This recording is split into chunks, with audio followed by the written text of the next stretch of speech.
time coming since my last video, and I have a huge update. I'm sure if you saw the thumbnail, you'll know that this thing was wrecked. I wrecked this out in Arizona about 6 months ago. It was a crazy story. I'm not going to get too into it right now until a little bit later, but I just wanted to share the rebuild process with you guys, what I had to do to get it to where it is right now, and then also what happened, what I think happened, because there's a lot of speculation on what happened. The car's nowhere near perfect right now. We're going to go over that later, but yeah, just sit down, enjoy the little flashback to 5-6 months ago, whenever it happened. So this is right after the accident. It was maybe about 2 or so hours after, while we were waiting for the tow truck. Whole lot of pieces, whole lot of parts were broken. This is the car on the tow truck. You can see how bad that rear axle was pushed back into the rear of the wheel well. Every body panel that's plastic was ripped off the car. Tons of dirt, rocks everywhere. It was just really overwhelming to take in at first. This is a couple shots on the way to the dealership I was working at. That is the shock. The front shock, the completely bent, wheels were bent, lots of suspension pieces were snapped the 2-piece stock drive shaft, which was crazy. Then the car sat while waiting for insurance issues. The car sat outside for maybe like 2 or 3 months, not being touched. Out in the snow, it was like 15 degrees. Getting snowed on. I tried my best to cover the engine bay. This is the rebuild process of that rear end. Got all new shocks, all new struts, and man, look at those BMR pieces. Just gonna pause a second and go over what is all in this rear end. So there's a lot of red pieces. Just gonna go through and tell you what all was done.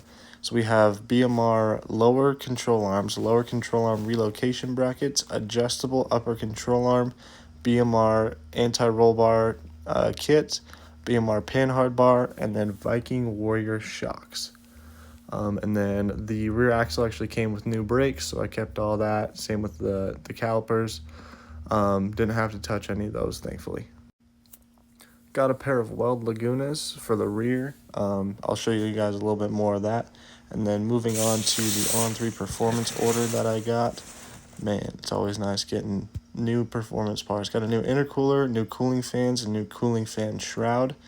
Really helped clean up the engine bay, thankfully. And this is the first start.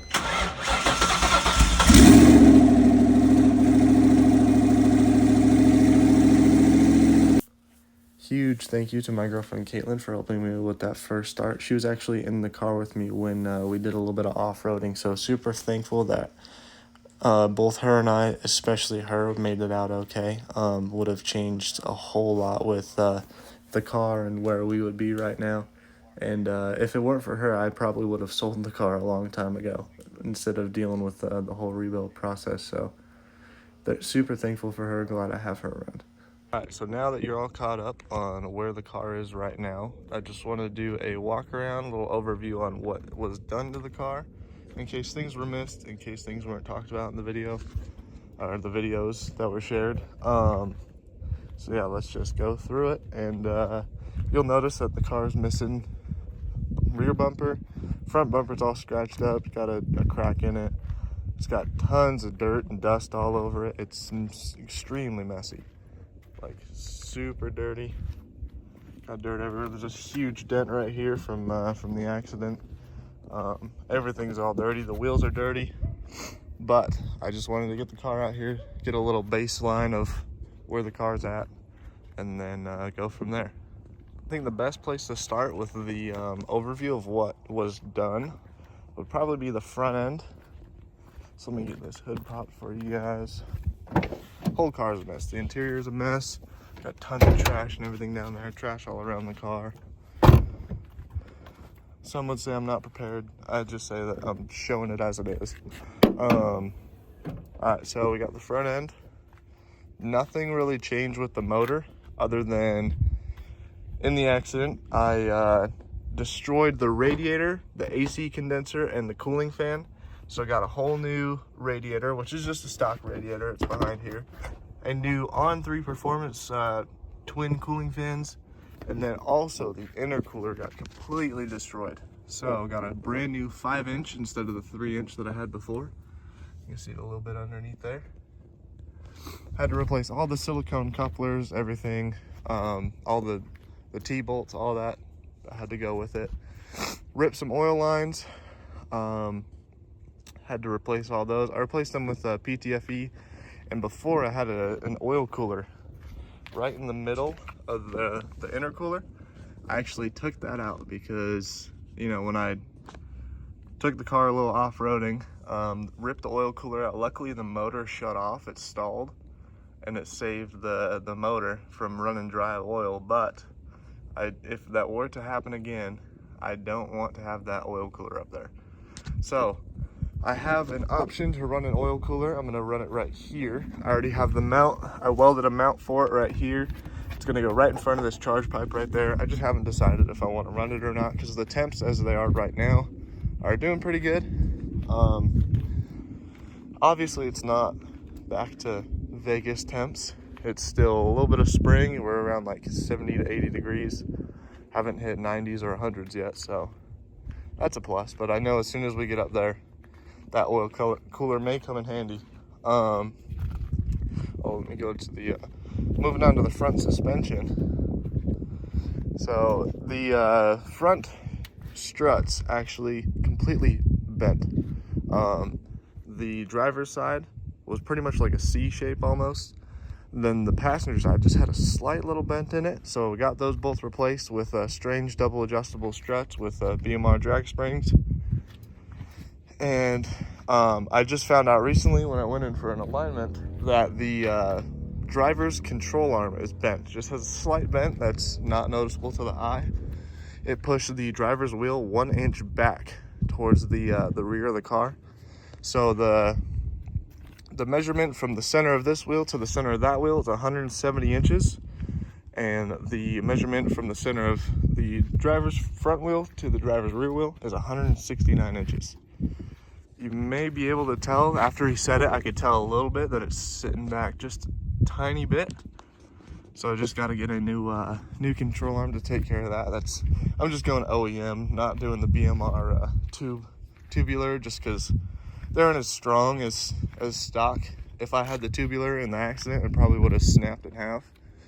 I've heard things about those not doing the best, especially with the K members on street cars. They're more for just cutting weight, not strength. So then moving on from there, and then we had to replace all of the oil line, or not the oil line, sorry, the fuel lines from the engine bay to the tank. They all got ripped out in the accident from all the rocks and everything that I went over. So those are all brand new lines, brand new filter and everything. And then moving on to the rear, gonna start with the rear suspension first. So back here we have the Viking Warrior shocks with pretty much every bolt-on BMR suspension piece you can get. I did that because my buddy Brett BDog50 on Instagram, he has this same setup on his car and he loves it. He has no complaints.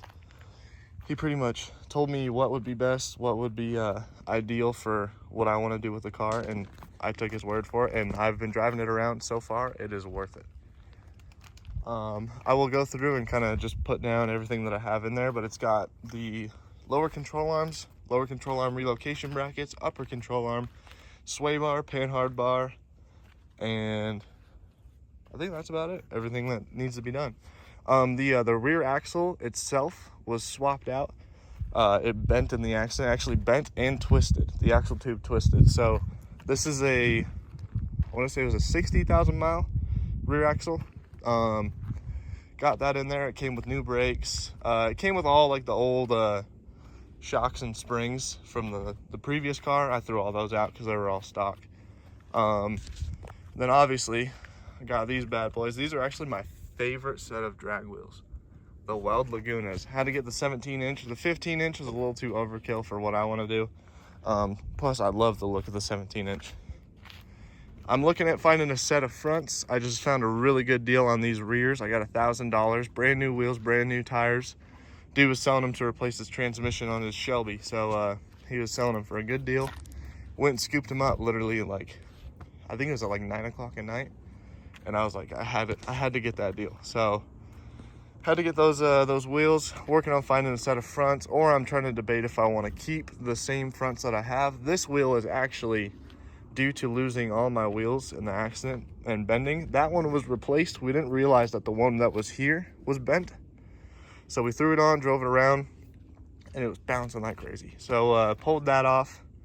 This is actually a rear from before, when I was on a different set of wheels from the accident, and it has a bald tire on it, but it's just something to get around, kind of test the car, make sure it's not making any noises.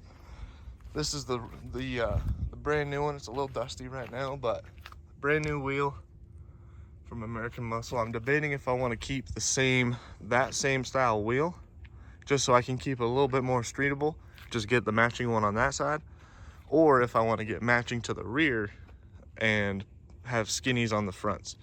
So if you guys have any suggestions, I'd take them, just because I'm very much in the air. I do like the look of mismatched wheels. I don't know, I'm just a huge fan of them.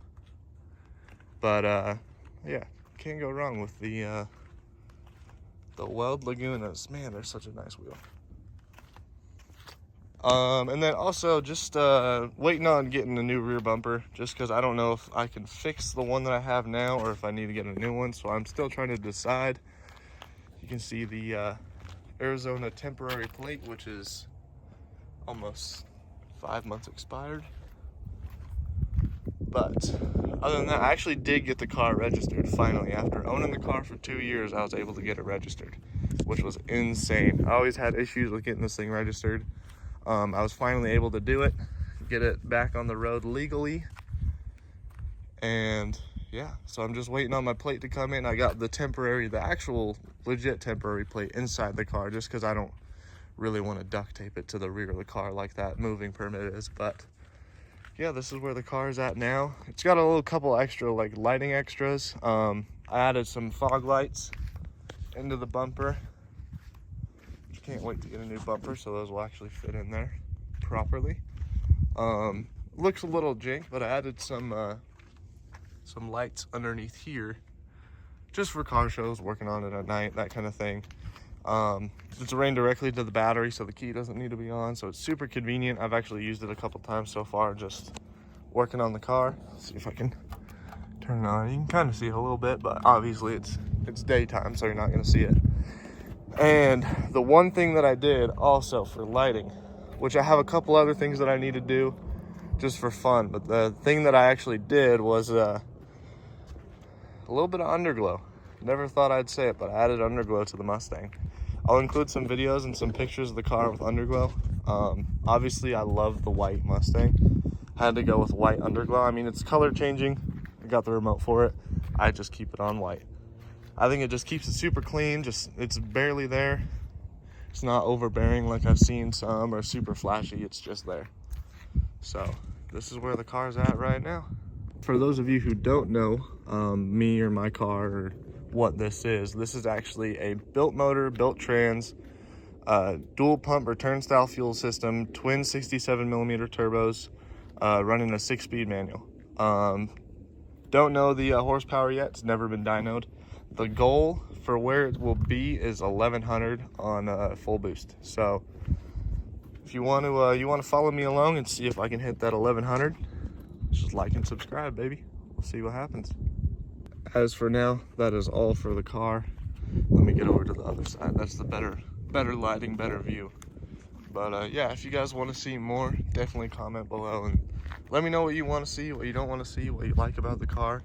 Tell me what you drive, what you have. If you have a Mustang, if you don't have a Mustang, let me know. I love talking to you guys, love engaging. But man, look at those wheels on the white Mustang. Looks so good. Alrighty, peace out.